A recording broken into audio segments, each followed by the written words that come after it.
Well, the Met is the Multiple Exclusion Team, and we're a team of 7 outreach workers who conduct outreach for people sleeping rough on Newcastle streets.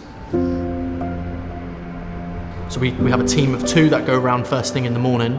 We go around and we check on people's welfare, check they're okay. The Met team is the only commissioned service in Newcastle that works directly with people that are rough sleeping. We work 365 days a year. We go every day, no matter the weather or any conditions or anything like that. We're in the old church this morning. We've got a gentleman who's rough sleeping, so we're just going to go check on his welfare this morning. So when we walk to Newcastle city centre and we're looking for people that are rough sleeping, we do often find people rough sleeping in shops and offices' doorways. We find people in underpasses, bus stations, train stations, in cemeteries. So the Met's primary role is to check on the welfare of people that are rough sleeping and offer support with housing. But alongside those 2, we also offer support with health needs to make sure people have GP appointments, make sure people are registered to GPs, accessing mental health services, drug and alcohol services. We provide ID letters so people can get the benefits and also get bank accounts. Mostly this morning we saw a lot of people that were already on our radar that we're engaging with and supporting. The large majority of the people that we support are very, very civil, and they're very nice people, and they will happily engage with us. If they don't want support from us, it could be very early in the morning, they'll very politely just ask us to come back later. So when we speak to people daily, we hear a lot of different stories. No story is the same. There's always different circumstances for the situation that they're in now. Right, no problem, take care. And it's about understanding that situation and understanding that everyone's a person at the end of the day, and anyone could end up in that position.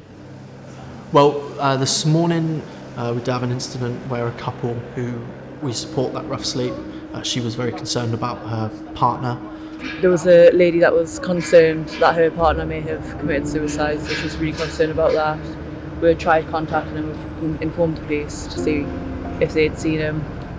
I went to grab her some food and a drink just to calm her down. So we stayed with her and supported her and contacted 999. And thankfully he returned, which we informed the police. He's returned and they're both just calming down right now together. But the situation seems to be fine now. I feel like we are making a difference because there is a lot of success stories that's came out of obviously the work that we've done. Just sometimes it takes that bit more time. But we often see people that will have managed to sort of support into accommodation, and they'll come down to the office to tell how well they're getting on or everything that they're doing now. So that's nice to hear. People that we've met and then we're starting to build a rapport with, it's just building that trust with them so that they can trust us and that they can open up to us a little bit and tell us what their issues are, what's brought them out onto the streets, what's happened in their life, and how we can tailor our support to them to help them, because it's not as simple as just going from the street into the house. Lots of people have complex needs and things that need to be addressed, so it's just making sure that we get that rapport with them and build that trust. I think there's a lot of misconceptions around people that are rough sleeping and sort of painting them all with the same brush that they all are homeless due to substance misuse. I think there's a lot of different sort of situations that can put someone in homelessness. It could be loss of employment, cost of living, relationship breakdowns, mental health. Some people are fleeing domestic violence. Some people could have had a very violent past with family or gangs and they're trying to get away. A family breakdown, a loss of a partner, a loss of accommodation, could be anything. I've heard lots of different reasons. I think we could potentially be the first link in the chain for their support back into recovery or accommodation. There's a lot of services out there, but a lot of people, if first time you're in that situation, you don't know who to approach, you don't know who to trust.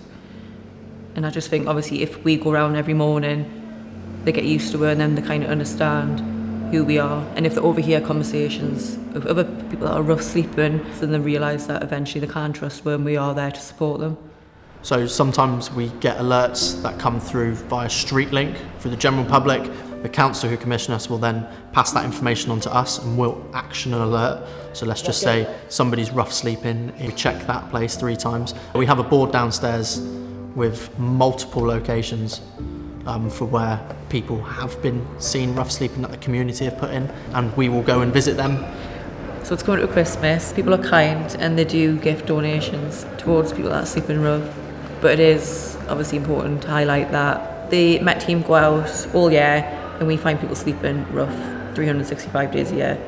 People aren't just rough sleeping during Christmas. It's all year round.